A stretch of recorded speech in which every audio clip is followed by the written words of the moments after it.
मानिस मात्र होइन तर परमेश्वरको पुत्र हुनुहुन्छ। उहाँ परमेश्वरको शक्ति र प्रेम स्वभाव प्रकट हुन्छ उहाँमा चाहिँ। जसरी पवित्र आत्माद्वारा कन्या मरियमबाट चाहिँ येशू ख्रीष्टको जन्म भयो। एशिया 7:14 यसरी लेखेको छ कि यसकारण परमप्रभु आफै तिमीहरूलाई एउटा चिन्ह दिनुहुनेछ, हेर कन्याले गर्भधारण गर्नेछिन् र तिमीले एउटा पुत्र जन्माउनेछिन् र उहाँको नाउँ इमानुएल राखिनेछ, जसको अर्थ हो परमेश्वर हामीसित हुनुहुन्छ। सुनसानै थियो चारैतिर जब अँध्यारो थियो जगतबाट, मुक्तिदाताको जन्म भयो गोठालाहरूलाई खबर, मुक्तिदाताको जन्म भयो गोठालाहरूलाई खबर।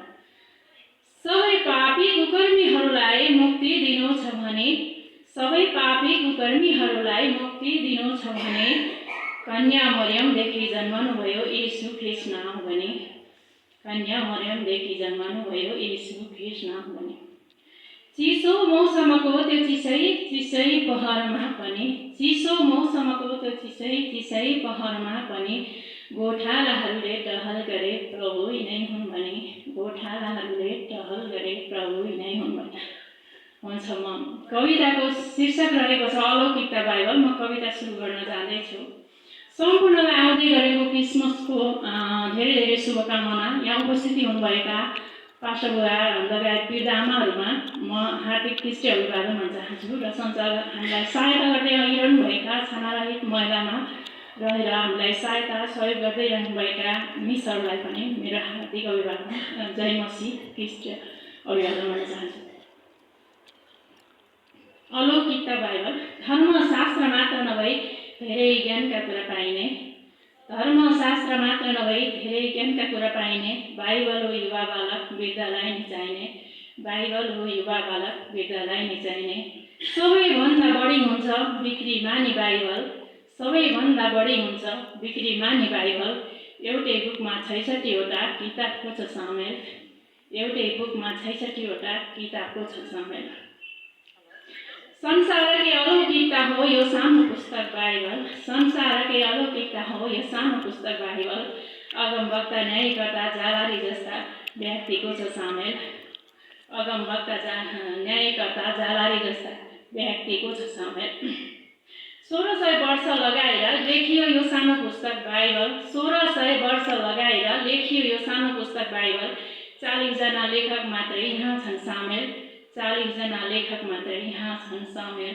अफ्रिका एसिया युरोप गरी बाइबल 3 विभागमा लेखे, अफ्रिका एसिया युरोप गरी बाइबल 2-3 विभागमा लेखे।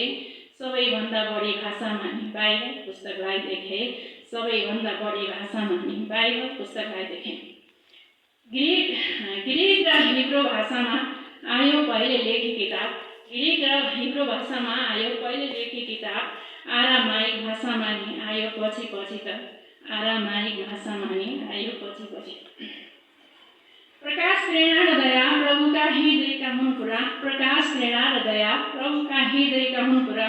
70 जनाले अनुवाद गरेका थिए पुरा 70 जनाले अनुवाद गरेका थिए पुरा। सबैजनालाई मन पर्छ न्यायकर्ता जातिलाई, सबैजनालाई मन पर्छ न्यायकर्ता जातिलाई। परमेश्वरको वचन पढ्न मन लाग्दैन कतिलाई, परमेश्वरको वचन पढ्न मन लाग्दैन कतिलाई। ख्रीष्ट जीवन जिउनुमा पहिलो तरवार हो बाइबल, ख्रीष्ट जीवन जिउनुमा पहिलो तरवार हो बाइबल।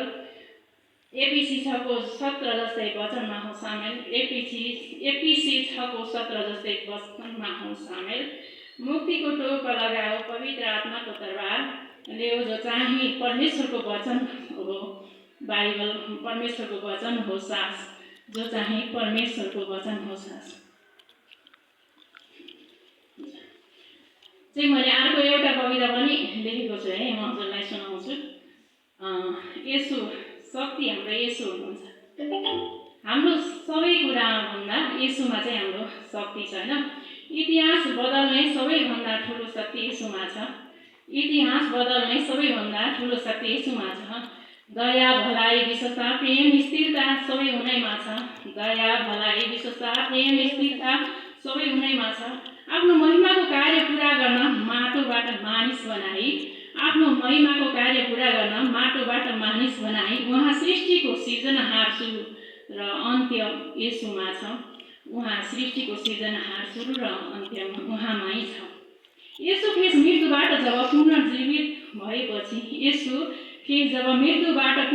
भएपछि मानिसको लागि उब्रियो स्वर्ग, जीवन र मृत्युको चाबी उनैमा छ। मानिसको लागि उब्रियो स्वर्ग, जीवन र मृत्युको चाबी उनैमा छ।